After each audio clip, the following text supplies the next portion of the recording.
Hey, what's going on, guys? Welcome back to the show. Texas Track Dad is here. Hey, we went out a couple of times, but we're back. We back again. We got Coach Sammy Dabbs. He's in the building today. All right, we're going to talk to him. Coach, can you hear me? All right, we're gonna try this one more time, guys. Before we do, we're gonna give quick shout outs again. Follow us on YouTube. Go ahead and subscribe to our YouTube page. You can follow us on Facebook, IG, and Twitter. Make sure you get there. Just type in Texas Track Dad. That'll get you there. All right. Shout out to my guys over there at Track Born. Also, if you're looking for any type of equipment, custom uniforms, anything dealing with track, guys, go there. He could get it done for you. Put in the discount code Texas Track Dad, and that'll get you going. All right. Let's bring in Coach right now. All right, Coach. We go try this again, Coach. We all right. Yeah, we gonna try to get out of here before midnight. We gonna try it again. But Coach, thanks for calling me. Appreciate your support. I know you probably tired of hearing me say that, but this is the third time. But I really do appreciate it. A little bit about Coach Dabbs, guys. He has 11 years experience coaching in D1. He coached at North Texas, Kentucky, Texas State. He's coming up on his 20-year mark also right now. Some of the athletes he have coached, some of their achievements are he has 7 NCAA qualifiers, 58 Midwest Regional West prelim marks, 31 conference champions, 28 school records, 73 all conference awards, 2 Texas Gatorade Athletes of the Year, 2 high school indoor national records, 7 UIL state champions, UIL state champion record, girls 300 meter hurler, UIL 5A 6A class record, 100 meter hurdles, 300 meter hurlers, 1 indoor high school national champion as well. And like I was telling Coach Dabbs, hey, the list goes on, guys. He's a professional coach, specialized in coaching elite athletes. Coach, I just want you to. I know you told me again before we cut off. I know you was going. You were telling me what a elite athlete was for you. Do you mind just going? You don't have to go all the way through like you did earlier, but if you can just cut it down, or you want to go all the way through again, then I'm fine with that. What is a elite athlete to you, Coach? Well, when you talk about somebody like myself who has had the chance to work with elite high school, college, and professional athletes, you get a whole different perspective on what elite is. And the cool part is, even when the elite haven't met each other, they still share same characteristics. So what I was speaking about before was the fact that, the state record is 11-16 in Texas by Victoria Jordan. Well, Victoria Jordan was a small kid on the team that I ran summer track with. And then I watched her grow up, and I was around when she ran that number with that particular club.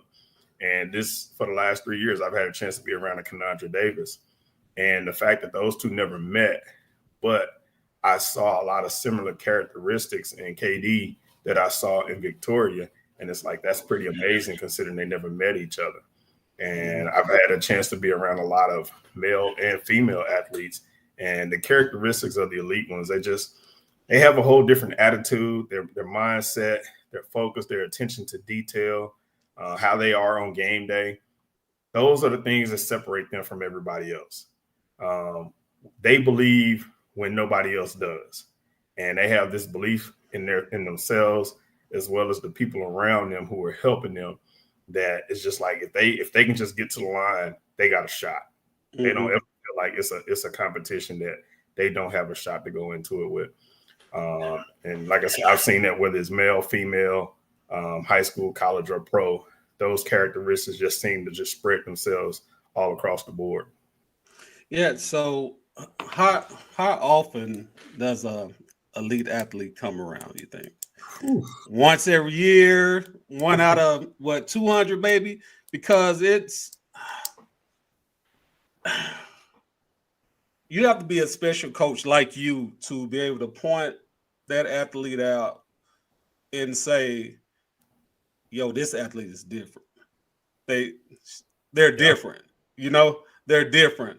And like when you notice them, like right then, they might not be at that elite status, but here hey, this kid, they got something that could take them to the top. It's true. I know it's a rare occasion. I know it is. Well, what do you think? Once, maybe every 2 years? We talking about elite, like KD. Well, we talking about, yeah. So I've been blessed since I've been back in Dallas to work with some real high level elite kids. Mm-hmm. But when you talk about, let's say, the state of Texas, which is one of the top track states in the United States, we get good kids every year. But those special ones, you probably every 10 years, you get about 3 or 4 of those. And type of kids who leave their mark. So you talk about the Aldridge Baileys and the Victoria Jordans and the Kenandra Davises and the Tonia Marshalls and the Alexis Duncans. And I mean, these people are just Rosie Effie Young. I mean, these people are special. They're not normal.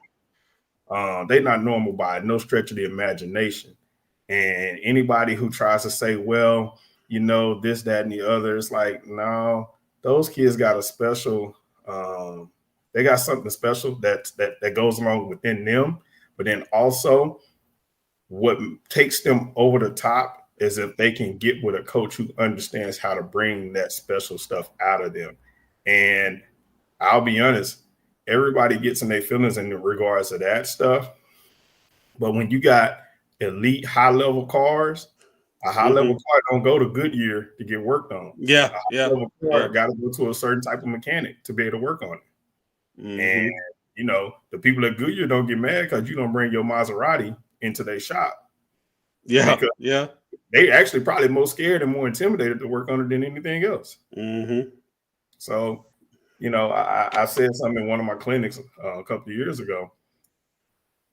There are a lot of doctors, but there are very few surgeons. Because surgery and just being a regular doctor is 2 totally different things.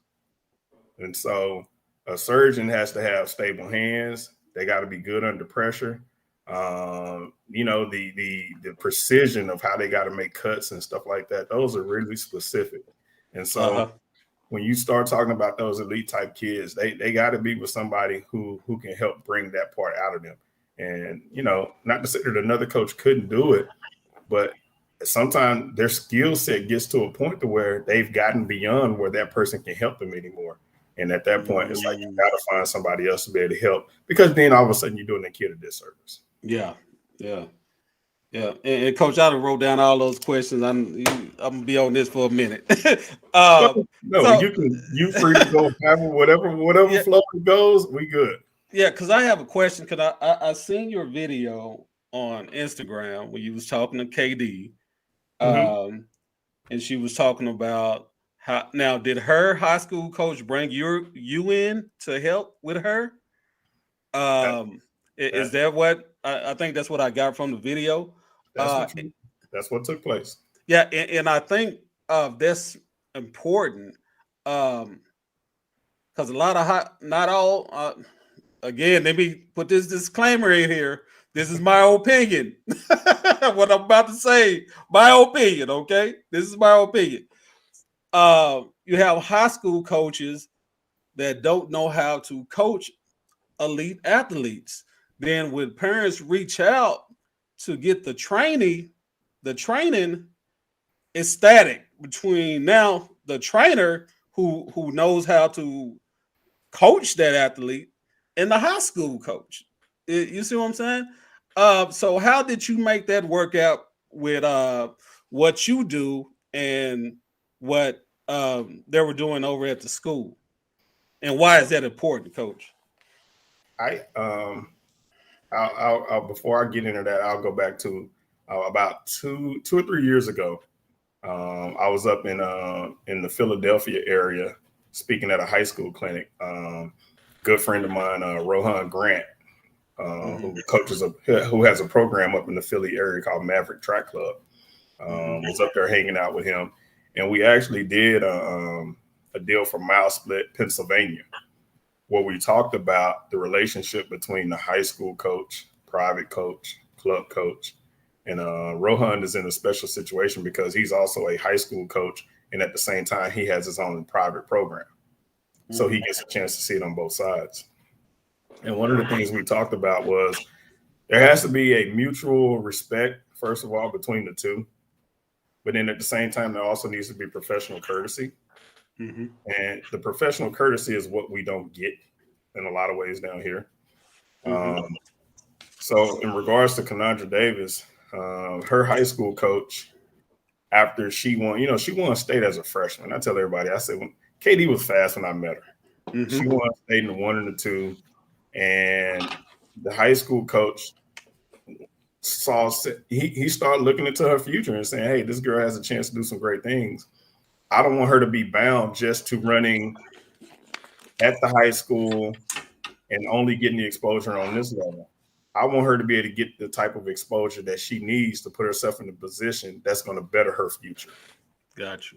And the first thing he said was he felt like she was going to have a long indoor season, a regular high school season, and then he wanted her to get exposure during the summertime, not necessarily by doing summer track, but going to some of the elite meets.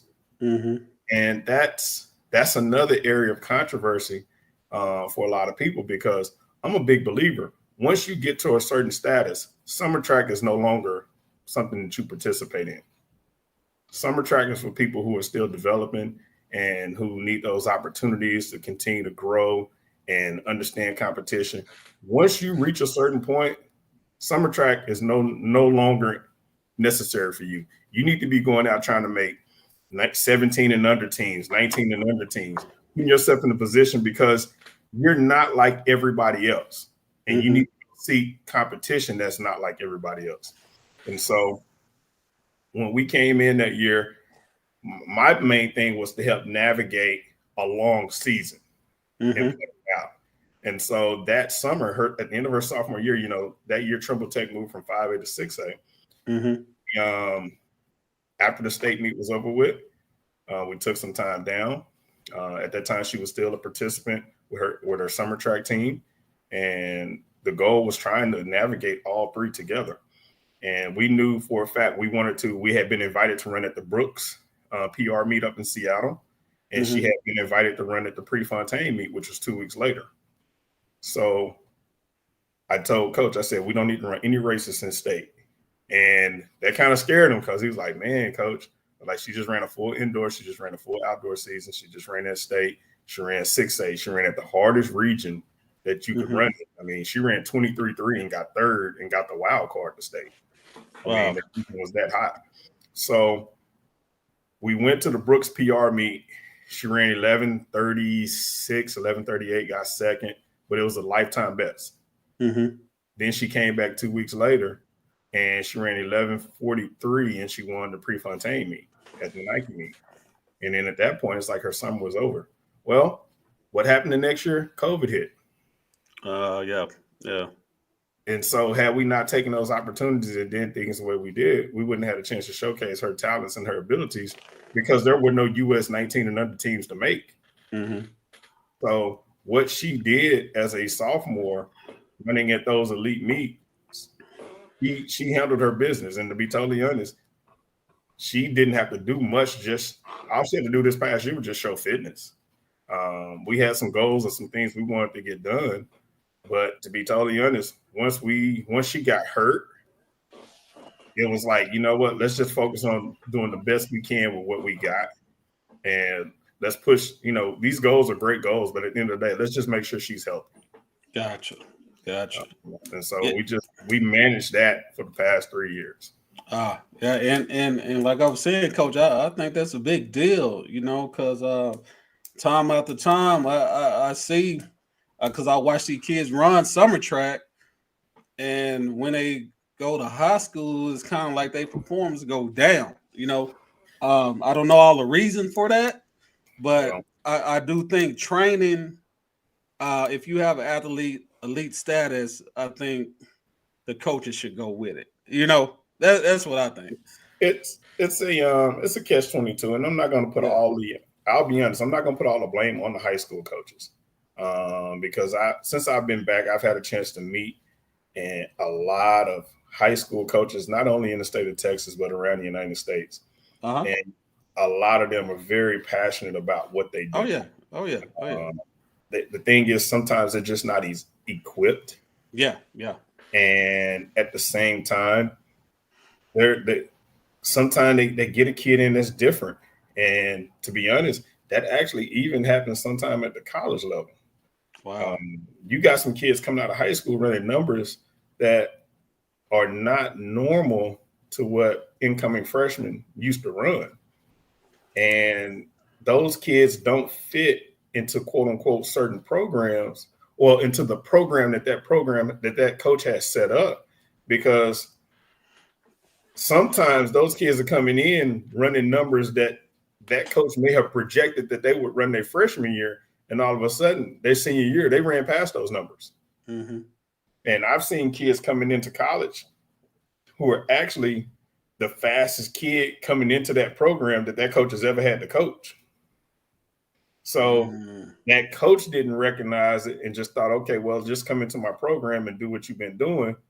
This is how everybody else does it. And it's like, technically that kid is actually already beyond that. You need to give them something a little different. Yeah. And that's kind of what you see at the high school level. You got kids coming in as some freshmen and some sophomores who they're past some of the varsity kids already. And that's where some of the coaches, I'll be honest, that's a little bit of ego saying, well, you're a freshman, you got to wait your turn. Why? If I'm fast, I'm fast. Track don't discriminate.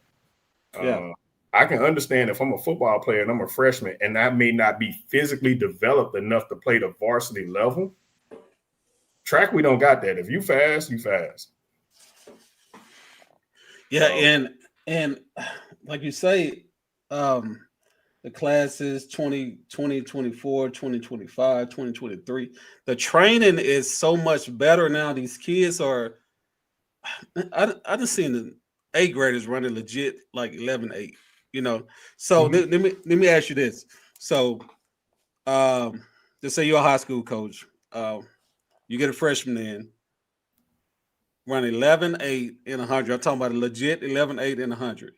What's your decision on this kid? Are you going to stick this kid on 4x2, 4x1? Are you going to load them up with relays and try to get them develop more? Or are you going to try to mix it up a little bit? You can do individuals and relays. How would you handle that, Coach? Well, are they really developing if they're on a relay? I don't think so. And I totally understand being a team player and all of that. At the end of the day, I'm going to sit down with that kid and let's have fun. First of all, I want you to do this because I want you to enjoy it. So let's have fun. At the same time, I think the first thing that kid and that coach and the parents need to sit down and say, okay, what are this kid's goals for the next 4 years? If they're really fast coming in as a freshman, let's find out what the goals are.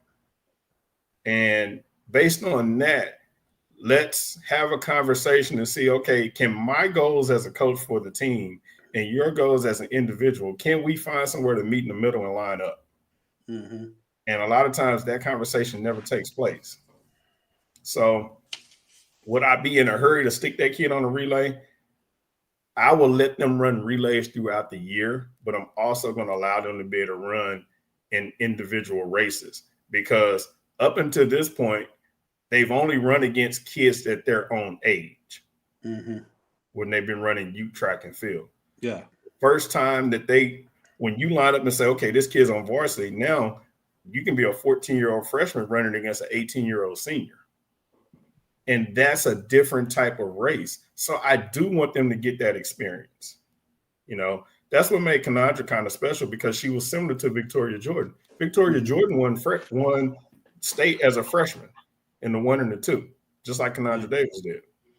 And when you got freshmen who are able to go down to the state meet and win it, hey, that says a lot about the coach. Said, okay, I got my team, but then I got this individual who has a chance to go out down and do some great things. Let's see, can we manage that? Okay. And so I just think the conversation needs to happen between all three parties and say, okay, what are the goals? What are we trying to do 3-4 years down the line? Coach, I definitely get that, and I agree with you. On that. I want to ask you this: do you believe in sprinters' DNA, or are they born with it? Could it be taught? Is an elite athlete born with that talent, or is it learned talent? An elite athlete does have a certain amount of something inside of them that you can't coach. I will say that anybody, Nike has a saying, everybody can be an athlete. I think it's something like that. Anybody can get better as a sprinter.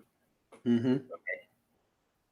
The thing is, as a coach and somebody who coached in college and you have to evaluate talent, you sit back and you watch athletes run, you start to see sprinters who are elite. They do some things that you just like, okay, that one right there. And everybody like, how you pick that one out? That one is doing some stuff that the other ones are not when they on the ground. You looking at foot contacts. It ain't even necessarily body posture. They may not know what they're doing, but it's some things that they're bringing to the table that you can't coach and that their body has a natural gift to do. It might be a little bit of a bounce, some spring, some whatever it is, they got something. And the next part of that equation is, can they get with somebody who understands how to cultivate that and maximize that? Yeah. So I like to tell the story about Tonia Marshall, her sophomore year. When I met her, she had run 14.2 as a freshman. She just missed going to state. And this was as a freshman. And so when she started working with me as a sophomore, the first thing we did was we started reworking her sprint mechanics. And the thing that we probably fought the most about was her acceleration position. And we fought over acceleration every day. But that year I was telling her, I said, Tonia, you're an elite sprinter. Not just a good hurdler, you're an elite sprinter. And her numbers that year, I think she ran 7.87 in the 60 indoors. She ran 12.2, 12.3 that summer in the 100 meters. And she ran about 25.2 to 25.3 in the 200 meters that summer as a sophomore. And she kind of was looking at me like, what do you mean I'm elite? Like, these numbers ain't getting me to Junior Olympics. I'm going to Junior Olympics in the hurdles. It's like, yeah, but you made the finals at regionals in the 15, 16-year-old division, so you did pretty good. All right, now fast forward to her junior year. Her junior year, she ends up running 7.47 in the 60 meters indoors. And she ran 24.7 in the 200 when we were up in Kentucky. And so now, where I've been telling her whole sophomore year she was elite, the elite numbers didn't actually show up to her junior year. But I told her the entire time, I know what I see. All right. You just have to keep putting in the work because I know exactly what I see. And that's kind of how it goes. A lot of times coaches look at their kids on their roster and they think that, okay, if you're an 11.5 kid, then you roll out of bed, you're 11.5. It's like, no, there's coaching involved, meaning you got to take the time to teach, put in positions and work. And if you do that, all of a sudden later on, you can actually see what that kid can truly do. But so people think that sprinters are just born in this natural talent. You do have some that are like that. There are some who literally are like that. But then there are others who they need to get with somebody who know what they're doing to be able to help them do something even better than what they're doing right now. Yeah. And if you don't find that person to help them reach that next level, then they can be mediocre and okay, or can they come out of the shadows to do something great? Yeah. And what I've noticed, and I do a little research at sometimes athletes they develop different. Um, Yes. Freshmen, like a lot of these top athletes, if you look at Sha'Carri, her freshman year was just it was okay, um, but it wasn't just Well, I'll it, say it this. You yeah. didn't see you didn't see the 8th grade year. I didn't see the 8th grade year. I see the freshman year. See, Yeah, so when wait, I don't know if she got hurt. Did she get hurt her freshman year or? she had some injuries that freshman year, but like Okay. that So yeah, that okay. summer, that summer when Tonia was running them 12-2s and 12-3s, Uh-huh. the Sha'Carri running legit 11-8 and 24-5. Okay. I saw Yeah, it with my own eyes down in San Marcos. and Jasmine Montgomery. I took a look at Mhm. her freshman year, Yep. and she was okay, but man, like the end of that junior year, senior, she was killing it. She was killing it. And then you have, you know, people who come in as freshmen like Mallard and that's always running fast. I think it's important for coaches to be able to realize, hey, this kid is going to be good on down the line. So let's make sure we work them right instead of putting a lot of pressure on them. Hey, we need you to do this. We need you to do this. I think it's the development is very important, and every kid is different. Every Well, single kid is different. so if the other part, if you listen to that conversation with Kanandra Davis, we talked about she was 11-4 and 23-4, and those were slightly windy marks her freshman year. And so when I met her, I told her, I said, my goal is this: as a sophomore, we want to run the numbers that you ran as a freshman windy. We want to run those numbers legit, no wind. I said, and so some people may say, well, she didn't get better. It's like, no, she did, because she ran the numbers without wind as a sophomore. So that was the goal her sophomore year. There were things that Kanandra Davis could not do in training until she was a senior. And from a physical standpoint, her body could not handle certain things. And so we did not do certain things her sophomore year or her junior year from a training standpoint because she physically was not ready to do those things yet. And that's where a lot of coaches screw up on kids. They give the kids too much too soon instead of letting their body is speaking to you. You need to learn how to talk back to it and listen to it and say, okay, now this person is ready to receive this. I can't force feed it down their throat. Mm-hmm. And I see that happen a lot. Yeah, and so if a kid has just say they win state, right, in 100 in the 2, right? Do they still run summer track or they cut it in half?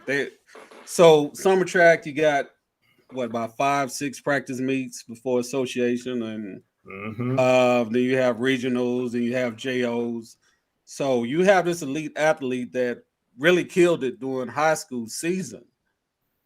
Do you cut that summer in half, or you still getting this work? You going to every practice meet, and because I'm thinking that might overdo it. I'm picking and choosing our spots. I'm picking and choosing our spots, and I've had various athletes who was like, okay, you can do the Junior Olympic stuff, but if you at that high level, we're gonna run in some invitational meets. We're gonna go to New Balance. We're gonna go try to make a team, and if we don't make a team, by the time you get to the end of June, early July, your summer might be over with. And I got you. Just let you rest, because Yeah. if they ran a full indoor season, and if you ran at the 5A and 6A level, that district, area, regional, state, those 4 track meets, that was a gauntlet. So, it's kind of like I tell football coaches who coach track. The kid just proved how tough they was because they just ran in championship level track meets for 5 to 6 weeks. Why do they need to come out and prove how much tougher they are in the summertime? Yeah. Let's get they're still a body that's growing and maturing. Let's give them a break. Gotcha. And I tell football coaches, if a kid actually played in Texas, they proved how tough they was. Why do I need now, when I bring them out to the football field, when I bring them out the track, I need to prove how tough they are on the track? Now it's like they just went through six months of Texas high school football. and the playoffs. So it's more so egos in a lot of ways than it is the whole quote unquote what's best for the kid. Gotcha. Let's get on hurdlers a little bit. I know that's your thing right there. That's your thing right there. So, what does it take to be a good hurdler? Is it with me not knowing anything about hurdling at all? Is it gymnasts? Do they make the best hurdlers? Do you have to be able to jump higher? Do you have to be more focused? What makes a good hurdler, coach? What makes a good hurdler?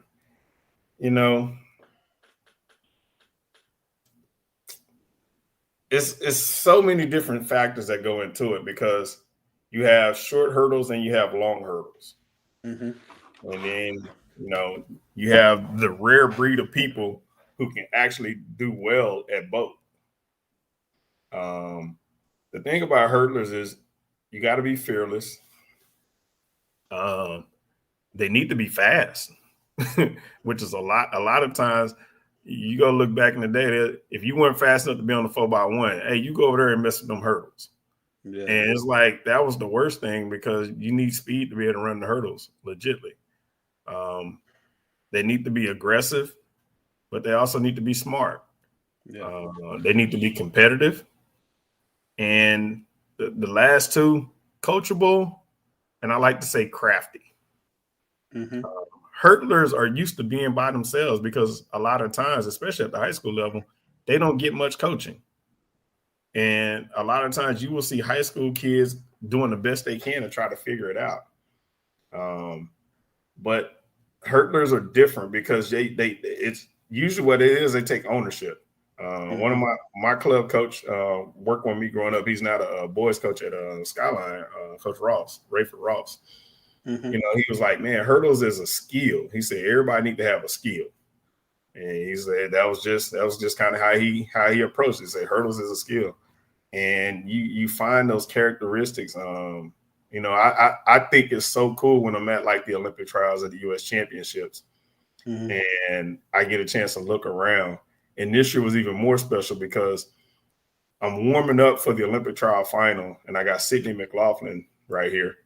And I'm like, I'm coaching against you in 2021 in the Olympic trials final, but I coached against you in 2017 in your last high school race.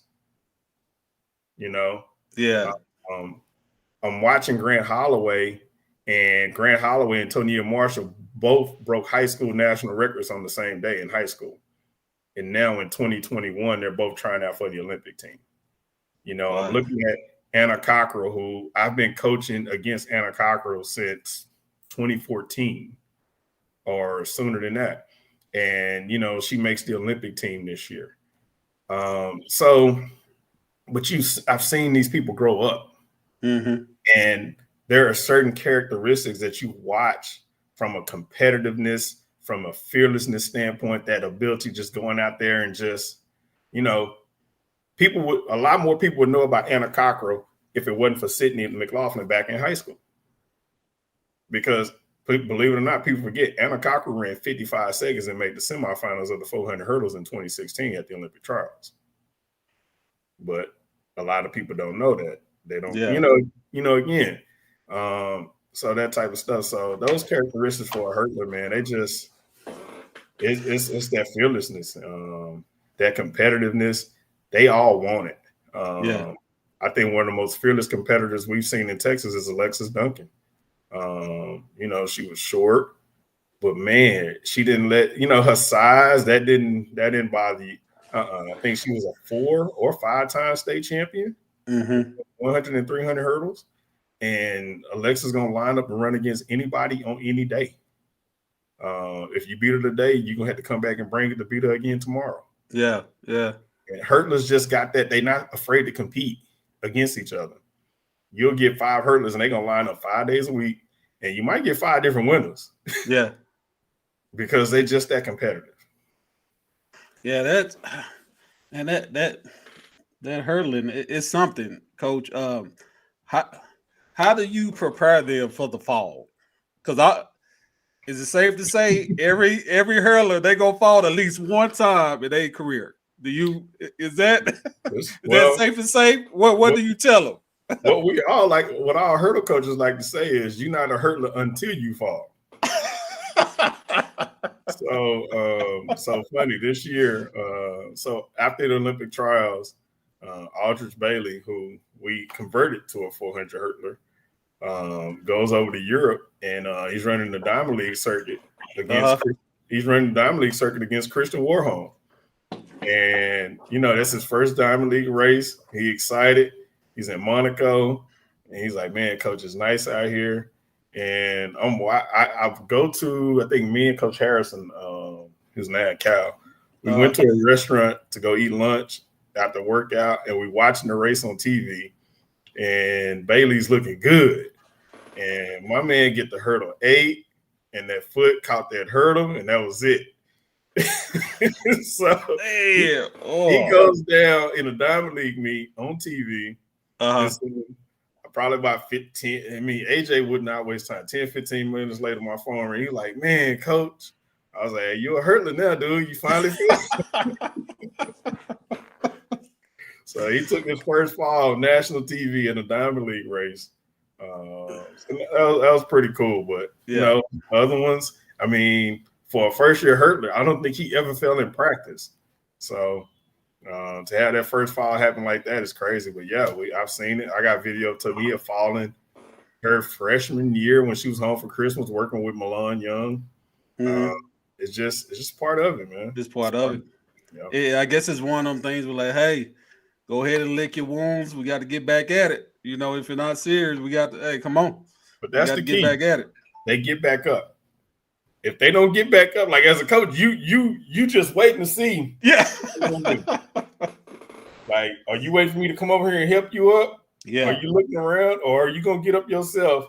And then if you get up, how long is it going to take you before you go over a hurdle again?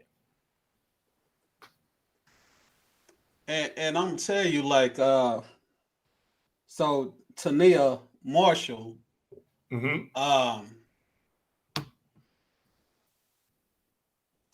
of her LSU marks, 7.86 60-meter hurdles. Yep. That's rolling. that is rolling. 100-meter hurdles, 12.66. That's and like you say, that's sprinter. Yeah. And do you think some coaches make the wrong decision about putting this kid in hurdles versus building them up as a sprinter? I'll be honest. The two can cohabitate and live together. And that the mistake that most coaches make is when they have really good hurdlers, they don't let them sprint. That's the mistake. If you got a really good hurdler, let them sprint. We've seen too many examples of it. Coaching Samantha Gonzalez, she has the state record in the 300 hurdles at 40.81 in 2015. She went to the University of Miami. If you take the 300 hurdles away from Samantha, she ran 779, 24.58 indoors, and 54.6 indoors. She still would have went to Miami with those numbers as a sprinter. Tania ran 747. The average LSU sprinter coming in as a freshman is running 74s out of high school in the 60 meters. She still could have got the LSU with her 60-meter numbers. You look at Grant Holloway. Grant Holloway won the NCAA meet in the 60 meters as well as the 60 hurdles. Sydney McLaughlin showed this year. Allison Felix had the greatest training partner in practice because she had a person in Sydney who could have made the Olympic team in the 400 or the 200 if you took the hurdles away. And I think it helped her prepare to get ready for the Olympic trials by having somebody like that to run with in practice. Now I'm not there. I don't know if they actually worked out together. I'm just assuming that they did. But you take the hurdles away, man, and a lot you will see hurdlers hold their own as sprinters, all up and down the board. I think when the last meet I went to this year, we're up in Memphis for a meet, and I saw Devin Allen run 20.5 in the 200. So you got to give hurdlers they just do. They can sprint just as well. Coaches do hurdlers a disservice by not allowing them to sprint. 2018, I had a young lady who made it into the Hall of Fame at UNT. Her last conference track meet, she won the conference meet in the 100 meters, the 200 meters, the 100 hurdles, and ran a leg on my 4x1. The last conference I coached in when I was at Texas State, I worked with a guy, Tim Young, who won the conference meet in the 100 meters at 10:28. He got second in the 200 meters at 20.9. He won the hurdles in 13.8. And he long jumped 24/7, and he ran a leg on the 4x1. And we got second. So, I mean, hurdlers, if you got a hurdler, they like a Swiss Army knife. They can do whatever you need on that day. You just got to make sure you have them prepared to get to the line. And so a lot of high schools, they actually are doing their teams this service when they don't allow the hurdlers to actually sprint.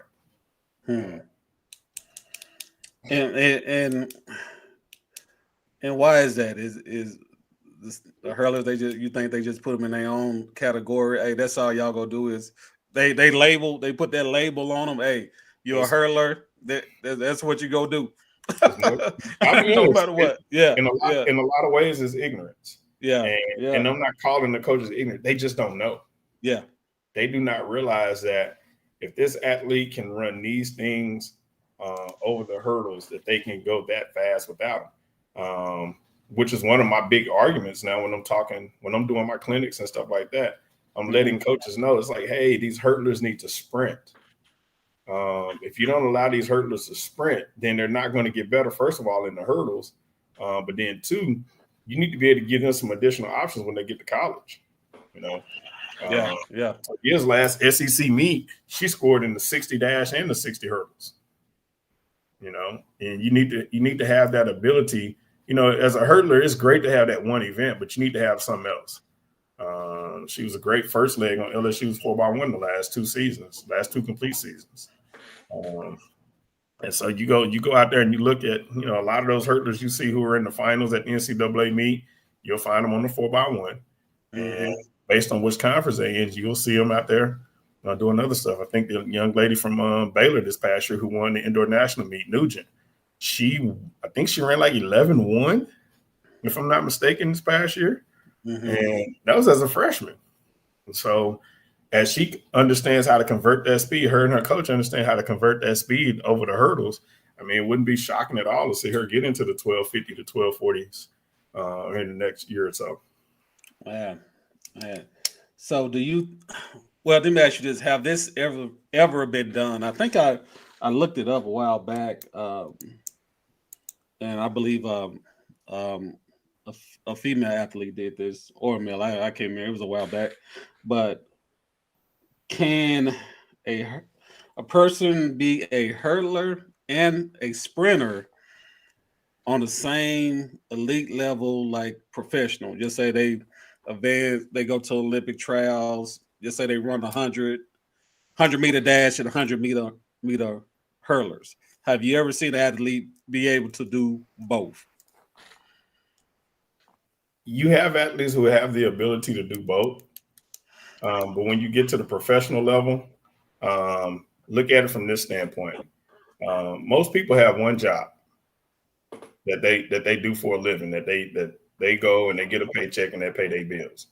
So when you get to be a professional athlete, you're getting paid to do a job. That job is whatever that main event that you participate in. So you want to put your focus and your efforts there. Now you can do some off events. There ain't no problem doing the off events, but your focus and your emphasis are going to be in that. But you've seen it before. I mean, like 2016, a great example is Ashley Spencer, who she made the final in the open 400 meters. And then she came back and made the finals and made the team in the actual 400 hurdles. That was a great job by her and her coach, Tanja. To make the finals, so she was able to be in the relay pool, and then she came back, like I say, and made the actual 400 hurdle team, and then she went to Rio and she medaled in the 400 hurdles. So you've seen it. Angelo Taylor, he actually attempted the 400 flat and 400 hurdle double. But one of the people who actually did it and did it well for a real long time was Terrence Trammell. Terrence Trammell would, in the 60 meters and the 60 hurdles, especially indoors, handle both of those well. And if Terrence Trammell, a lot of people didn't want to see Terrence Trammell in the flat 100 meters. He did great in the Olympian hurdles and was an Olympian and medaled and all that. But in the flat 100 meters, Terrence Trammell, nobody want to mess with him. And to be totally honest, the one guy they don't want to see line up in the 100 meters on the men's side right now is Grant Holloway. Really? Don't nobody. He can go up. Dude, when I saw Grant run the open 60 in college, and I remember the next time I saw Miles, I was like, wow. Really? Yeah, nobody want to see Grant line up in the 100 meters. And so just say like on a high school level, who's gonna make that decision? Because off the top of my head, I can think of an athlete right now, Gabrielle Goodgames, right? She's coming in as a freshman, Duncanville High School, right? She's a good sprinter. She's a good hurler. So, who's gonna make that decision? Hey, I want her. She needs to just focus on hurling. I think that's gonna be her ticket. Or I think she's gonna be a sprinter. Who's gonna make that? Is it gonna be the select coach? It's gonna be the parents. It's gonna be the high school coach. What do you think? I think that's just a conversation that everybody sits down and discusses. So the first thing is saying, okay, let's find your one main event. All right. And once you find your one main event, the thing is you have like 6 or 7 meets before you get to the district meet. So you don't necessarily have to hurdle every week. You can run some open sprint races. You can put the athlete on some relays. But at some point, decisions do have to be made for what's in the best interest of the team. And I totally get that. As a college coach, to get ready for the conference meet, I would put athletes in various events throughout the regular season. And then at the conference championship, I had a decision to make what was going to be in the best interest of our team. And when I made those decisions, if the kid didn't necessarily agree with that, then me and that particular athlete had to sit down and say, hey, this is what we're doing. This is why we're doing it. This is how we're doing it. And so with an athlete like her, who's a really good sprinter and she's a good hurtler, and if I'm not mistaken, she even jumps as well. Yeah, she long jumps. Yeah. So shout out to Jump Smart, Texas. Yes. So now I'm thinking about the NBA load management, because just because you can doesn't mean you should. And so I'm going to monitor and say, okay, let's make sure we do these types of things to make sure she's not overloaded, because if she's a freshman, her body's still growing and developing. And so the last thing we want to do is just max her out so that by the time that she gets to be a junior, she just like beat up and done and can't do nothing else. And so I think that's where the parents, the private club, and then the high school coaches just have to try to communicate and be on the same page. Gotcha. I'll tell anybody with all those, when I say elite, I'm talking about those special ones I done worked with over the past 8 years. I had some type of relationship with their high school coach, and we worked together. And the reason those kids were successful is because it was a collaboration. Gotcha. It was not me making all the calls and decisions. No, it was us. It was communication all across the board. Hey, you got to have multiple pieces to the puzzle, coach. It's the more you got, the better. Everybody want to be the quarterback, and it's like, yo, I don't mind being the O lineman. Like, everybody want to get the spotlight. Like you talk about. I mean, I'm not going to sit here and throw. I can't walk around here with my resume on my shirt saying I'm coach and I did this. That part don't matter to me. Yeah, what's going to be in the best interest for that kid? That's right. I think anybody who look at whether people like me or not, they can look at decisions I've made or been a part of, and they can say, you know what, it truly was in the best interest of that athlete. It had nothing to do with him or his ego. Yep. And that's what it's about. It's about that kid. And bringing the best out of that kid. If it's going to take multiple people to bring out different parts of that athlete, I mean, it is what it is. Let's work together. Here's a good fact about me. I haven't been to an actual high school meet, not a summer track meet, an actual high school meet since 2016. Wow. This summer was actually the first time I saw Kanandra Davis run the 100 and the 200 in person. I never saw her run in person, even though I was coaching her, working with the high school, working with her. I never saw her run at a high school meet. Really? I stayed away. Yeah. And that's a shame, but you just got to do what you can, Coach. Do what you can. Do you think sprinters and hurlers should run cross country?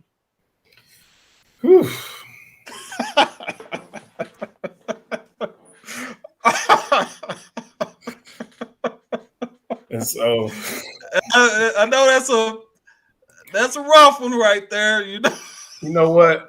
This is a history lesson. All right. So, yeah. I don't got a problem sharing my age. I'm 41. I'm part of that last generation that really played outside. I mean, I'm talking about till the street light came on. Like, you let us out in the house in the morning, and we weren't coming back in because we got told, yo, you either going in or you out. Yeah. Get that water hose out there in the back. So you fast forward 20 years later, kids didn't grow up or not growing up the way that we did. So there are a lot of things from a developmental standpoint that the kids of today aren't developing and growing up having. So we rode bikes all day. We played outside all day. We ran, we jumped, we did all this stuff. Now, if you take all that stuff we did from playing growing up and you apply it to sports, we were developing sound foundational skills and developing athletic principles that when we got to a certain age and started playing sports, our bodies were physically developed and ready to go to do stuff. Because this generation ain't doing that like that. We, as coaches, people today my age, want to fuss at the kids and say, "Oh, you soft," or "You ain't tough." And it's like, no, they haven't been physically developed. So that's why certain skills and certain things need to be taught. Well, if I've never been taught how to run, and my first introduction to running is 2 and 3 miles, but I'm calling myself a sprinter, you know how long it's going to take me to reteach that person how to move correctly when they got to move fast on the track? Yeah. And so from a skill set standpoint, if you go look at, I've sat in the bleachers outside the fence and watched middle school track practice. Not pretty. There's no teaching going on. There's no development going on. And so a lot of parents are like, well, when I was in school, it's like, no, it's not like when you were in school. You guys are leaving it up to people because y'all assume that they're teaching and doing, and they're not. So because these things aren't being developed, if the first thing I say is, okay, I'm going to put you in cross country, and now you spend 3 months running slow, and then you take a month off or whatever it is, and now you come to the track, and when y'all start off track, guess what? Everybody goes in the off-season program, and what you do start running? You start running slow again. Yeah. And then now you get into the season, and let's say you did 2 or 3 weeks of actual sprinting going into the season. Well, for the past 4 or 5 months, you've been running slow. Now I'm asking your body to do what I haven't been asking to do for the last 4 or 5 months. And I'm looking at you saying, well, why can't you? And it's like sprinting, just like throwing a ball, just like kicking a ball, shooting a basketball, sprinting is a skill that has to be rehearsed. It's a coordinated movement, all right, of all the limbs. And Mm-hmm. if you don't take the time to actually teach, it doesn't just happen.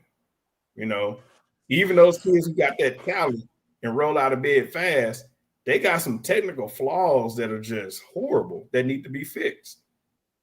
If I were to bring KD on here, I mess with all the time. Like, ooh, KD, you was fast when you just running, but when you weren't running fast, ooh, you terrible. And she has some serious coordination issues that we really have to work out. Gotcha. And only those who saw in practice every day saw what I was working on, trying to fix this coordination stuff. And, you know, a lot of the coaches, they fast. It's like, no, you got to fix the coordination stuff before these kids start trying to do stuff. So my professional athletes, we just don't jump right into sprinting. We take time to make sure we're in the right positions and all this other stuff before we start really getting after it. Gotcha. So, and for everybody who's watching, if you got any questions for Coach Dabbs, just go ahead and put them in the comments. I get them to him. And shout out to Mr. Coop. Shout out to Tier 1. Tier 1 is in here too. And hey, Coach, I agree with you. I agree with you. Do that decision being made all the time? Yeah. Are they telling them sprinters like go run cross country so you can stay in shape? And I'll be honest. I ask the question all the time. I ask, and people think I'm joking. I'm like, tell me what is in shape, because a lot of people can't answer that question. What is in shape? I hear kids tell me all the time, well, Coach, I'm not in shape. I'm like, by what standard? Because you ran from A to B at a significant intensity and you were tired afterwards. Guess what? Nobody on this planet is going to run from A to B and quote unquote not be tired when you ran at a certain percentage. All right. Mm-hmm. What shows what type of shape you're in is if you're given the proper amount of rest, can you come back and replicate that same performance in a similar fashion? That's what fitness in this shape is supposed to be. And I cringe when sometimes my kids come tell me some of the workouts that they do at school, because the reality is some of those workouts, I ain't gonna say some, a lot of those workouts, the people I had who made it to the Olympic trials couldn't do. And I got high school kids who don't even have the same characteristics of the people I have who went to the Olympic trials. But because we have, some folks, I heard this one saying, I don't blame the coaches. It's just like, I just feel like they haven't been educated the right way. Yeah. So they're doing the best they can with what they got. But I just wish some of them would explore some better options so that they could benefit their kids a lot better. Yeah. Yeah. And I do think some select coaches try to reach out to the high school coach and be like, hey, that kid don't need to be running, don't need to be in cross country. They might need to be doing some fall training. Then like the school coaches, they might be stuck in their ways too. I mean, and that's where I said I'm going to be an advocate. So that's where about 4 years ago, I started coming up with the I do a series in the fall, off-season series. Mm-hmm. And I've had about anywhere from 20 to 30 coaches here in the Dallas area attend these clinics. And we actually go down the line of fall training, because I tell them, I say, you guys have an off-season program. We need to know something else we can do in the off-season outside of running bleachers and running miles and running repeat 400s. Yeah. There's a whole lot of other things that we can do. And I will get anywhere, like I say, from 20 to 30 coaches sit down at these clinics, and you start seeing ideas being shared. You start seeing, hey, I coach down here on this side of 20. Well, I coach up here on this side of 121. And them two totally different worlds. But all of a sudden, the coaches start talking and realize, hey, we dealing with the same problems. Yeah. And it's been pretty cool to see those coaches connect, because once they connect, then all of a sudden they start to see, okay, we can share some stuff amongst each other. And so I like the fact that I've been able to bring a small community of coaches together to at least help them out. And, I appreciate the coaches who DM me on Twitter or Instagram and ask questions and stuff like that, because it's like that shows, okay, they're like I say, it's a lot of people I've seen out here who are willing to try to get better. Yeah. Sometimes they just don't know exactly what resource to go to. This is we have a comment from Mr. Cooper, short here. Says trying to talk to other coaches about their workouts is like pulling teeth. You know You what, agree though? with that, Coach? Because people ask the wrong questions. If you don't ask the right question, then you won't get the right answer. So anybody who wants to get information from me, if you don't phrase the question right, I don't know how to give you an answer that's going to be beneficial to you. So people ask me when they see me on social media and they put some of the stuff I post, hey, coach, what's the spacing? When in reality, it had nothing to do with the spacing. The first question should have been, what are you working on? Yeah. They will see stuff and think, okay, he got wickets out there, so he must be going fast. It's like, not really. I could be working on positions and not even going fast. So I can give you the spacing, but what is it that you're trying to accomplish? Because that exercise may not accomplish what you're trying to get done. And so a lot of people don't ask the right questions. When you're talking about workouts, what time of year are we in? What type of kids do you have? You know, I've seen kids, well, I got these workouts from this college coach. Okay. You don't have those college athletes. Do you know how to take that workout and water it down so that it will fit your high school athletes? You know, there's so many variables that go into it. And people think, like for me, they think, well, man, he's being rude. It's like, no, I'm not necessarily being rude. You have to understand the context of what you're asking.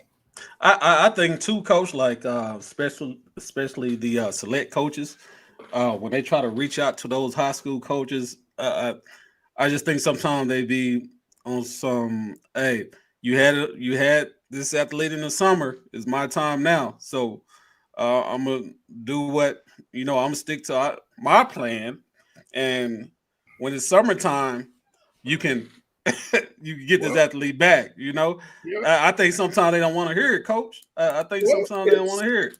It's how it's been approached. Yeah, I think sometimes it's how you approach it, and I have as a person who coaches outside, I can come to you and ask you, hey, are you willing to allow me to be able to help? And they have the ability to say no. And if they say no, then I got to stay in my lane. There are decisions that can and can't be made. And there's some tough decisions, but families and parents sometimes have to make those tough decisions on what's in the best interest of the kid. Yeah. I've seen kids have to sit out because they decided to transfer and go to another program. I've seen a lot of things that, parents and kids made decisions to do stuff, and then coaches who didn't necessarily agree with that, well, I'm going to make this kid sit out.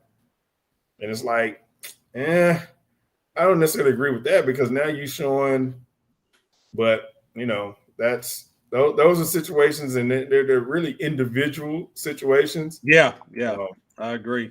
I think the adults need to be able to sit down at the table and try to come to some agreements. And I don't know if those conversations always take place. I'm just a person who's been on the outside looking in. So yeah, you have to, the parents and coaches, they got to put those egos aside, and like we were talking about earlier, hey, you got to, hey, we got to do what's best for the kid. That's what it come down to. So, Coach, let me ask you this, and I know you. I talked to Coach Wickard about it. I talked to Ryan about it too. What do you think is more important, getting a PR or getting a medal? Because time and time again, I'm seeing, because I go to a lot of track meets, especially in the summertime, I'm seeing parents mad at this athlete because they ran a slower time, right? They mad because they get a medal, pretty much, right? But I go back and check milesplit.athletic.net. I'm like, hey, this kid just ran 12 flat like 2 weeks ago. Yep. Why are you mad because they went 12-3? You know? But what do you think is more important? It's the context of what is happening at that moment. Gotcha. So, gotcha. Every situation is different. So if you go to a major meet, when you get to the finals, if it's 8 lanes, only about 4 to 6 people have a legit chance to medal. 1 to 2 of those people don't got a chance to medal. What they can do is they can put their best effort forward on that day. And so when you got to the Olympics this year, yes, every final there was a medal favorite. There were medal favorites, and there were about 1 to 3 people who didn't even have a shot to medal. But they can run a PR. And I look at it from this standpoint. If I'm going to get to the finals, if I do the best that I've ever done on that day and I come up short of the medal, I have nothing to be disappointed about because that was the best that I could do under those circumstances. The only thing I can be upset at is if I did not execute the race plan or the jump or whatever it was that me and my coach, if I didn't execute that and I left something out there that could allow me to make that mark even better, then all of a sudden, then it's like, okay, then I can be upset at myself because I left something on the table. So a good one to look at is Sydney McLaughlin in the Olympic final in the 400 hurdles. Coming off of hurdle 8 going into hurdle 9, she actually messed up and added a step. And then at hurdle 9 to 10, she somehow fixed it. And for those who really know the hurdles, the way she fixed it was unreal because you don't see that happen in those late stages of the race. But she messed up. She still won the gold medal. She still broke the world record. But we can all go back and look at the race and realize, hey, there's still room for improvement in that race. And I'm just talking about the big glaring mistake that I noticed. I'm sure Bobby Kersey has looked at that race and probably found other areas that she could have did better and can run faster. So that's just how it works in those regards, man. At the Olympic trials, Deonka Bookman semifinals ran lifetime best. If we were going to make the Olympic team, we was going to have to run another lifetime best and probably drop it by at least 2 seconds. Was it possible? Yeah. Was it likely on that day? Hey, we don't know. But at the same time, am I proud of her for making it to the finals at the Olympic trials and running a PR at the Olympic trials? Heck yeah. Because it started off as almost 30-some ladies, and we were one of the 8 that made the final. So you got to look at it in the context of your athlete. Yeah. And in those particular moments, like, what you're dealing with. Yeah. That's pretty much what Coach Cooper said too. Said depends on the situation. The wind could be bad that day. They may have gotten a bad start. Like you said, it could be a lot of factors, But Coach say he tell them to keep competing. Hey, we'll get it eventually. And I think that's important too. When a kid don't perform well, they need to be encouraged. You got to let them know, hey, you didn't get it today, but hey, we gonna go back to the lab. We'll get it next week. Don't beat that kid down because they didn't get a medal or they didn't hit this time. Hey, mate, track is it's a strange sport. It's a strange sport, and it will humble you. Yeah, it will, because I'm just like, you never every year a kid would just pop out of nowhere, just smoking everybody. I'm like, where did this kid come from? This is why Well, again, when you hear me not talking about stuff, it's because I know you can't get so high up on yourself. You can't, as a coach, you can't go into the track meet with your accomplishments and say, I did this, because it don't matter. Your kid got to be able to line up and do stuff. So I like that about our sport. And at the same time, you know, I deal with parents just like everybody else. And I tell the parents all the time, look, you don't understand what it's like being out there in certain situations. And I've told them like that from the high school level. I've also told them like that at the college level. Like, you don't understand the pressure that athlete is dealing with. And so to sit here and say that they went out there on purpose and did not give the best that they could do, you don't know what that situation, what those circumstances were like. You know, this year I had being at the Olympic trials, you know, it was probably one of the weirdest experiences that I've had this year, because it was so many different emotions. Because this time, people that I love were heavily involved in making the team in different events, and you feel all the emotions of what it's like being in situations like that, where in the past I didn't. So at the Olympic trials, athletes I was affiliated with who had legit chances to make the team: Marquise Goodwin, Tonia Marshall, Aldridge Bailey, Deonka Bookman. That right there is like crazy. But these are people that I actually know personally, work with, love them to death. And to see what each one of them went through, they all have their own story from the Olympic trials. To say they went to Eugene, Oregon, and didn't do the best that they could under those circumstances is insane. You know, it's crazy insane. So that's where people on the outside is like, yeah, you know, they talk about all of a sudden, it's easy to make those critical decisions when you're on the couch or you behind a screen or something like that. When you actually living in that moment, man, you look at that stuff totally different. Gotcha. Hey, Coach, I got a question from Coach Cooper, and I also got a statement from Coach Wickert with Tier 1. Coach Wickert said also coaches owning their part, they could improve on as well to set their kid up even better. So, what Coach Wickert saying, hey, the coaches, hey, I didn't warm my athlete up enough, you know, just owning up to it, you know, and you can't blame it all on the athlete every time. I've been there. I told in 2016 at New Balance, I told Tonia Marshall, we went to New Balance and she was flat. And I pulled her to the side after the race. I said, baby, that was my fault. I said, that whole race, she was flat. She was like, I said, that was my fault.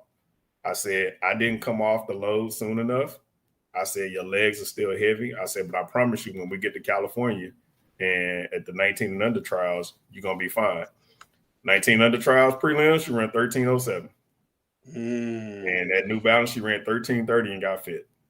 Really? 13:07 was her second fastest time. But I told her, hey, that's on me. And a lot of coaches don't take that type of responsibility in dealing with their athletes. It's like, you got to be able to tell your athlete when you screwed up as an adult. They need that. They need that to help them go back out there and have a free mind to go compete again.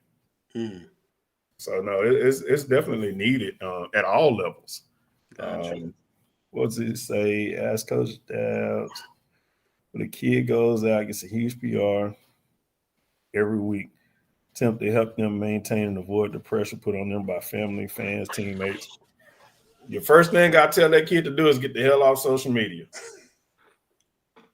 And if you go listen to that talk on Instagram with KD will tell you she shut her Twitter down because it was too much.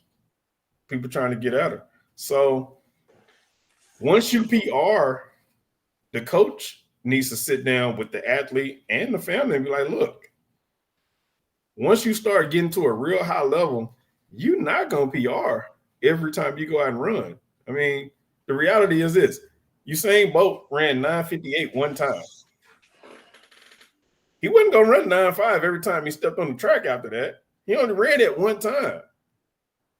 And really, he didn't get into the 9.6s a whole lot after that. He was more so 9.7, 9.8. So when you start looking at it, I mean, Christian Warholm just ran 45.9. Is he ever going to touch 45.9 ever again? We don't know.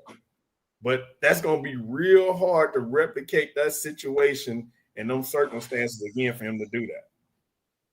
And that's where coaching, sitting athletes down and saying, hey, look at this thing. Let's be really good about race execution, understanding, handling our anxiety, and making sure that, okay, we may not necessarily run at our PR every time we step on the track, but we're going to do the things we got to do from an execution standpoint to make sure we get a W. Because you still should be able to beat everybody else, or you should be able to do these types of things. And that's just being real with the athlete. Getting the parent to understand, hey, PR every week is not possible. Like, you keep PR and all of a sudden that kid going to be tapped out. It's just those certain things it's just not possible. I mean, I saw when you hadn't reached close to what your potential is, you can see 3 and 4 PRs in a season. But once you start getting closer and closer to that elite number, it don't happen like that no more. It just don't. Yeah, Coach, those PRs, they come unexpected to the athletes, I believe, and to the parents, the coaches, everybody. Because if you look at the professionals, when they have them huge PRs, they look at their clock and like, whoa, what just happened? When a professional athlete PR, dude, you talk about, yo, ain't nothing like being at the trials and you see a PR because you see the coaches. Yeah. And the coaches is just like the little kids back there watching their monitor because it's like, you don't know what all went in to get that PR. Yeah. That was some work. And you talk about that PR might have been 0.03. Mm-hmm. That small. But you have no idea the amount of work that went in to get that extra 0.03. Wow. And, you know, with the high school kids, I love the kids because when you see them go out in PR and get better, it's like they start believing in themselves. And once they start believing in themselves, then as a coach, you can almost step out the way because now they got their confidence up. Mm-hmm. So, like, I think with Kenandra Davis, like this past year, I like her level of maturity because once she hurt her hamstring, she stopped looking at trying to PR. She focused on getting healthy. And then once she got healthy, she focused on execution. And I remember at the area meet, she called me after the area meet. She's like, Coach Dabbs, I'm sorry. I didn't mean to go try to run like that. She said, but my leg felt good, and I wanted to test it out and see how it felt. And I was like, KD, you made a decision that you as an athlete, you can make that decision. I can't make that decision as a coach. Mm-hmm. I remember by the time she got to regionals, her confidence and her ability to go fast again had come back because of the therapy and stuff she had done. And then she went to regionals, and it was like, hey, we ain't seen that Kenandra Davis all year. And, you know, she was just in the process of getting back healthy. By the time she got to state, she was like, okay, I don't think we necessarily thought she was going to PR necessarily, but we were just hoping that she could get through those races healthy. Yeah. And the numbers that she was able to run at the state meet, I'll be under, for me, it caught me off guard. I wasn't expecting it. Wow. I was not expecting it because I knew the severity of the hamstring injury that she had sustained 3-4 weeks earlier.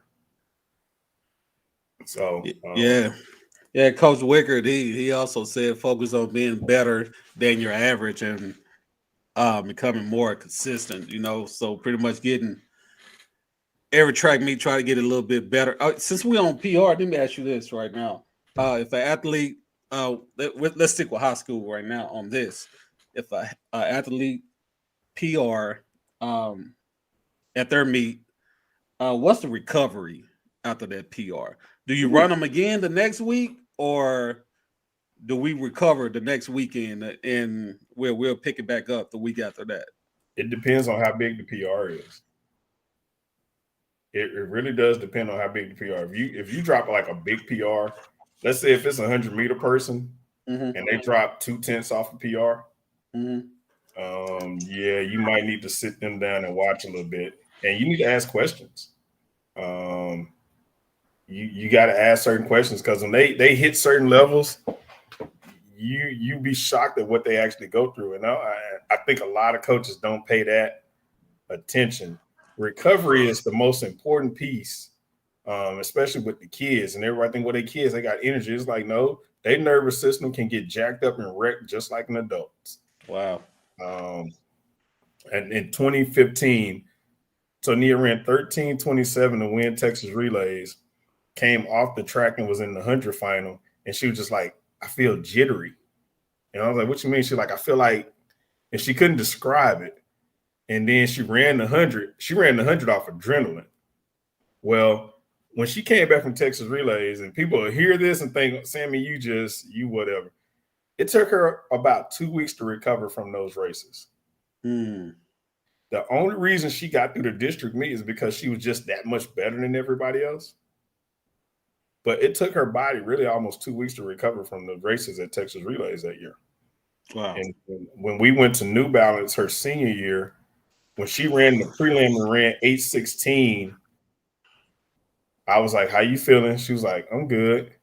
But then we came back the next day and she broke the national record in the semifinal, went 8:08. And I remember she cooled down and I was like, how you feeling? She was like, remember Texas Relays? I said, yeah. She's like, I kind of feel like that. And at that point, I'm like, I'm cussing now. At that point, I'm like, dang it, we got to find them. Yeah, so, yeah. I remember, I think there's a Subway right next to the Armory. Uh-huh. We walked next to the Armory. We sat down, and I was able to, we talked and sat down for about 45 minutes, and we didn't talk about track. And it helped her everything just kind of come all the way down. When we came back in the stadium, I think we warmed up for 2 hours to get ready for the race. And everybody's like, what did you do in 2 hours? She jogged, she sat down. She got up and stretched and moved at her own. Like, we literally had a gradual build-up of everything to get ready for the final. And by the time we got back to being on the track and in her spikes, everything was just moving like it needed to be. But had we just not handled and let her come all the way down from that high and then gradually build it back up, we probably would have been flat for the final and probably wouldn't have broke the national record or won that race. Wow. And a lot of coaches hadn't been in these types of situations. Mm-hmm. So they don't understand how to prepare for it. And I feel like that's where when I'm coaching high school kids, I cheat. It's almost cheating because I've coached at the college level and at the professional level. I mean, at the same time I was coaching Tonia that year, I did end up at the Olympic trials that year coaching somebody to the semifinals in the 100 hurdles. And the previous year, I had coached somebody to the finals of the 100 hurdles. So you start understanding how to let these anxieties come all the way down and then slowly build back up. A friend of mine who was a psychologist actually explained to me what I actually did. And I didn't know what I was doing from a medical standpoint. I just knew that for that athlete, they needed to be able to calm down, get all the way down to full recover, and then slowly, gradually build back up. And I'm just going, based on what I feel as a coach. And it's important for the coach to pay attention and know their athlete and know, hey, I think you had enough. All right, you had enough this week. You're done. Okay. We got to recover. We got to get healthy. We'll come back. We'll do it again. Danielle White in 2016 was another one. I did the same thing for her. She ran 23.9 in the prelims at A&M the first week of January, and I didn't let her run the final. We went to Arkansas the next week. She ran 23.7 in the prelim at Arkansas. I didn't let her run the final. And people was like, well, you taking up spots from other kids and this and this and this. I'm like, look, this athlete is not in shape enough to come back and run another race at that level. And I'm looking at them physically, she ain't got it. Yeah. So I'm not going to let her go out here and do something to get hurt in January. Mm-hmm. So, no, I've done it plenty of times for the kids. Yeah, coaches really got to pay attention to that. What recruitment? Cause we about to get out here a little bit, y'all. But this is some good talk right here. What advice can you give to, just say, incoming freshmen on college recruitment? Should they be focused on that now? Should they be reaching out? Well, should they be making a list of the colleges they want to go to, or what should be their focus point coming in as a high school athlete? But what do you think? What advice can you give us on recruitment right now? Well, number one, if you run fast, they're gonna find you. That's the same thing. Hey, everybody, Coach Wicker said that, right? Hey, everybody I talked to said that. That's number one. Number two, everybody, a lot of these kids and their parents, they have these Power 5 dreams. And everybody's not Power 5. And you talked about, I think you listed, I had from 2008 to 2013, I had 7 NCAA qualifiers. Well, really, the 4 years at UNT and the 1 year at Texas State. So in those 5 seasons, I had 7 NCAA qualifiers. Those are mid-major programs where I coach kids to the NCAA championships. You can get to the NCAA championship from wherever you want to be if you got the right coach and the right system in place. So the name on the front of the jersey don't matter. All right. The kid I had at UNT who went into the Hall of Fame, she was a 14-7 walk-on hurdler who, in her last 2 years of college, she ran at the NCAA championships. She ran in the semifinals of the USA championships. And there wasn't a major track meet that we entered in that we didn't make the finals. Drake relays, Texas relays, we always won conference.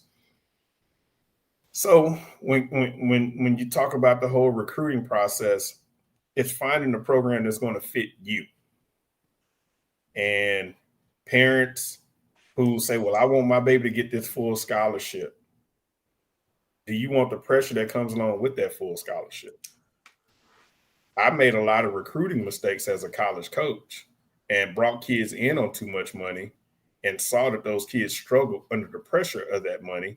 And then the next year, I readjusted the money so it would fit where their level was, or we just made the whole adjustment period. And that kid, hey, let's get this money back. Let's get you out of here. And a lot of times when those kids got off those scholarships, you could see just relief on their face.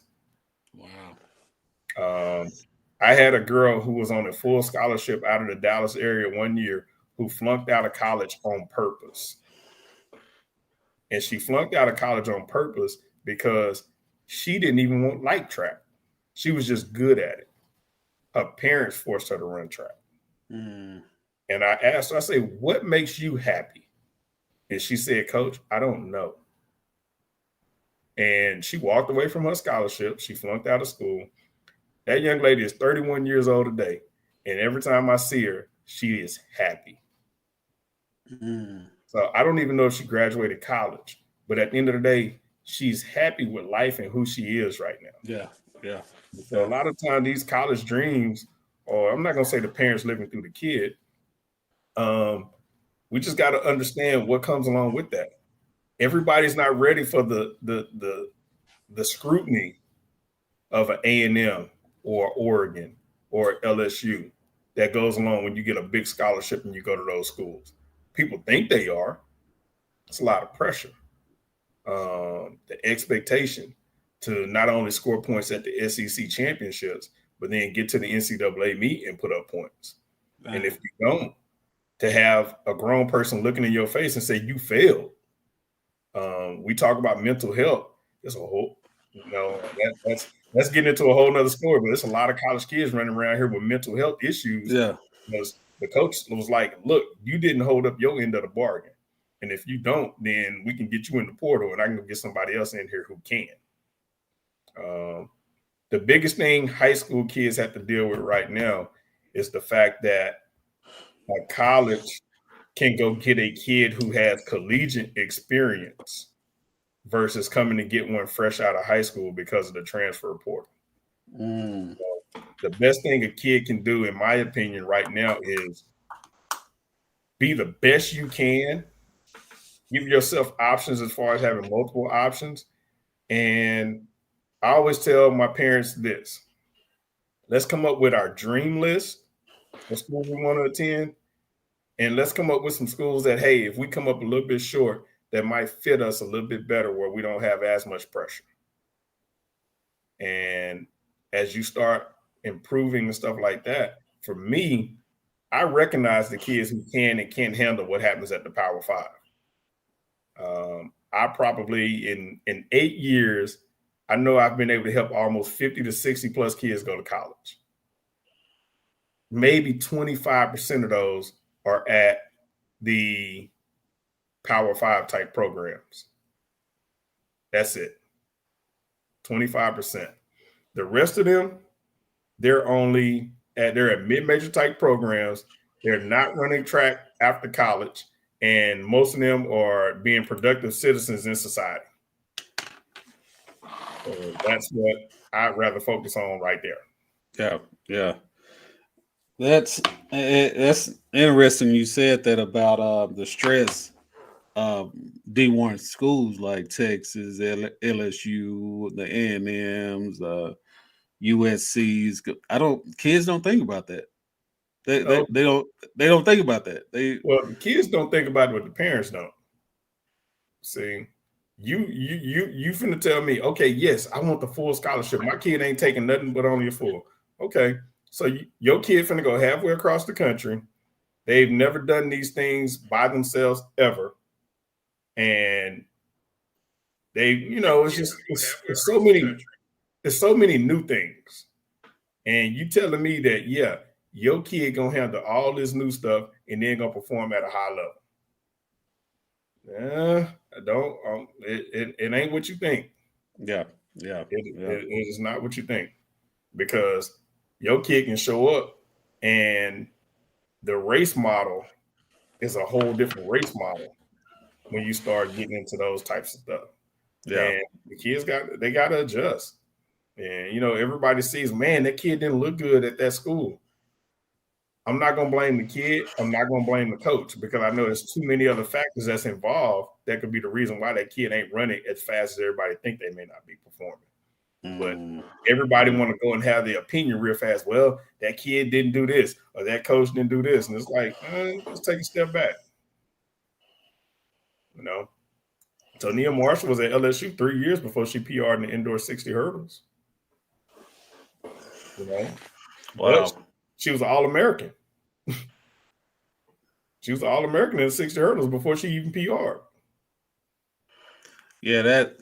Because the parents, they really need to, sit down and explain to their kids, hey, if you want to get this level, you need to put in the work, and these are the things that is gonna happen while you're at that school. This is the expectation. They need to reach out to people who know. Well, that's the thing. The parents got to reach out to people who know, and a lot of them aren't willing to do that. Gotcha. So, Coach, the last thing, what does it take to be a Olympian? What does it take? If a high school kid, you got a high school kid dreams of being an Olympian, what advice can you give that kid? If you want to be an Olympian, the first thing it takes a plan. That's number one. It takes a plan. I hear so many kids talk about, I want to go to the Olympics. I want to go to the Olympics. All right. Let's win district first. Let's get to junior. Let's win district. Let's go to regionals. Let's go to state. Let's learn how to do that.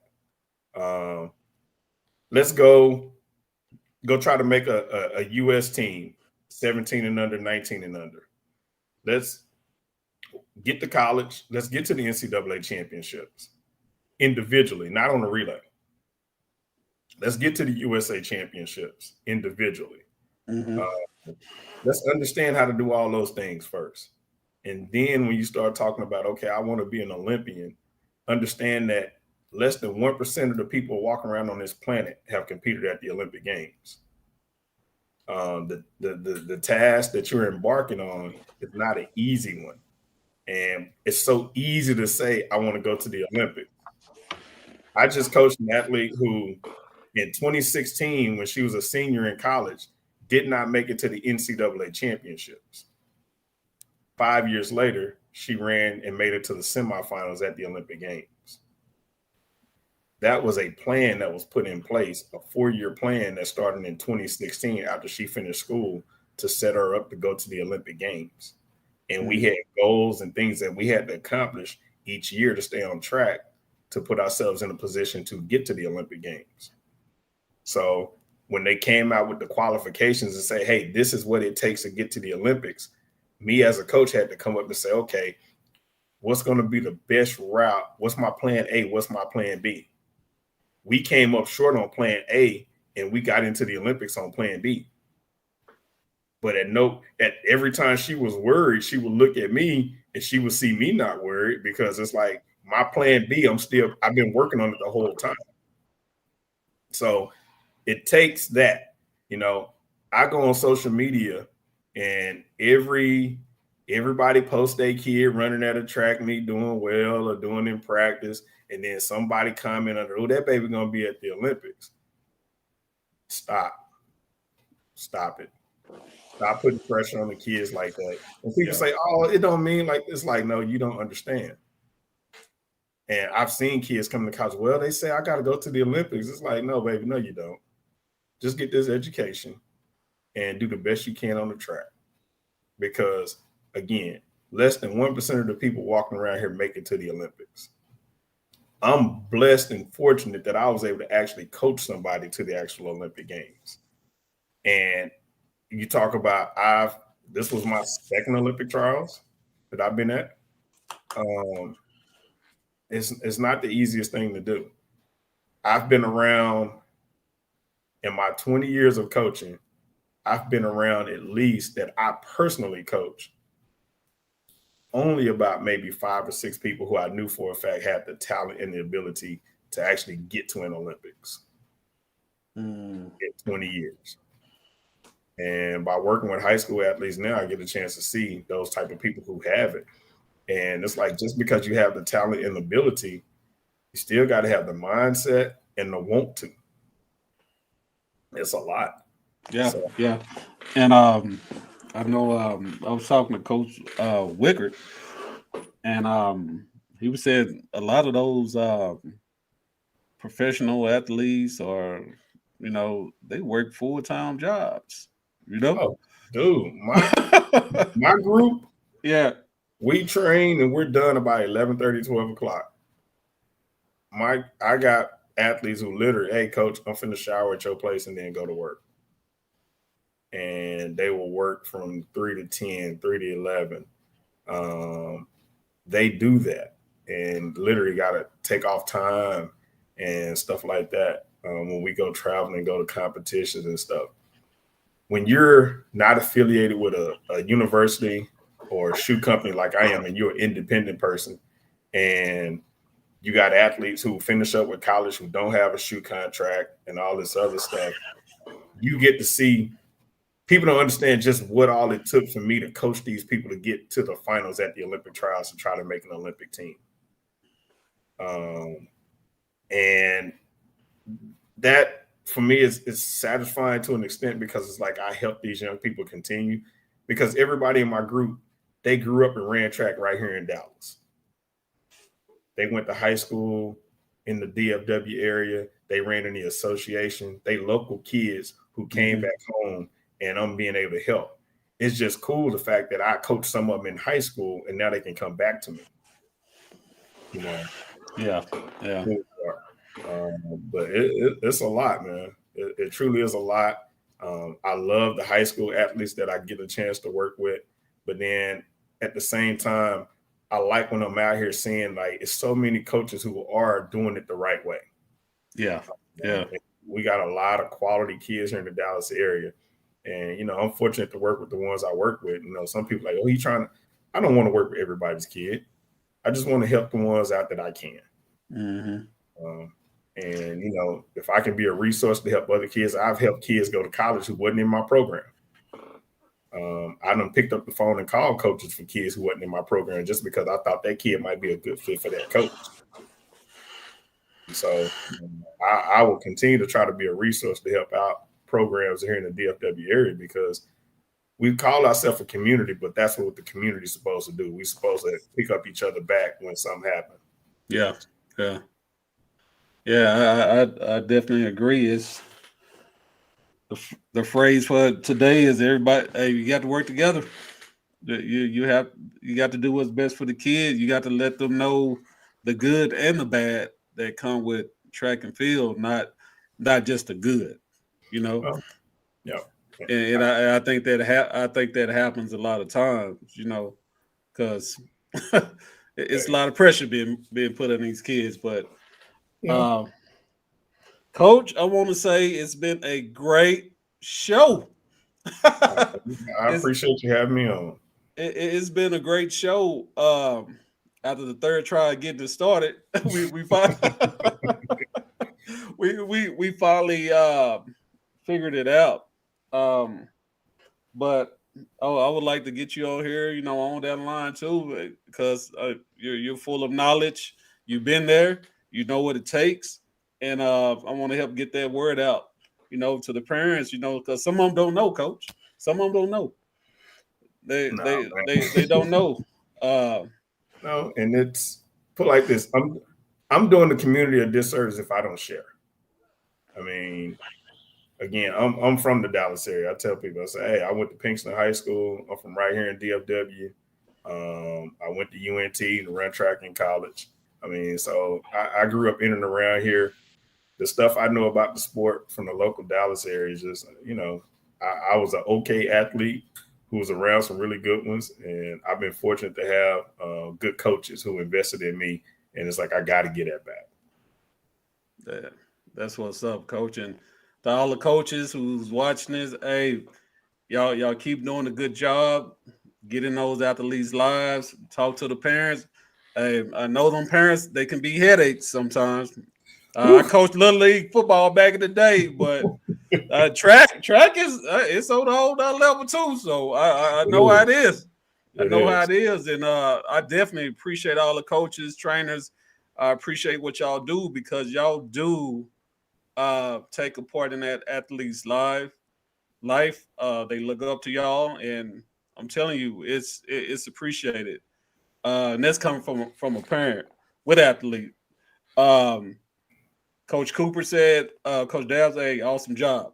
Man, appreciate it. Hey guys, we gonna get out of here. Y'all know I go to bed at 8:15. It's almost 7 o'clock. Y'all know that. Y'all know I'm supposed to be in the bed right now. But hey guys, thanks again for watching. Make sure y'all go to our YouTube page. Y'all smash that subscribe button. Guys, you can go on there. You can rewatch this video. We have some more videos on there as well. Go to Twitter, IG, Facebook. You can put in TexasTrackDad. It's going to pull up. Make sure you follow me on there as well. Coach Dabbs, I appreciate you. I appreciate the love and support. Hey man, continue doing what you do because it's parents like you who invest in kids, but also invest in the sport that we need that type of support. So man, keep doing what you do. Appreciate that big time. And just look forward to actually, hopefully we can get a chance to meet in person soon. We will. All right. Thank you, Coach. All right, man. You have a good one. All right. You too.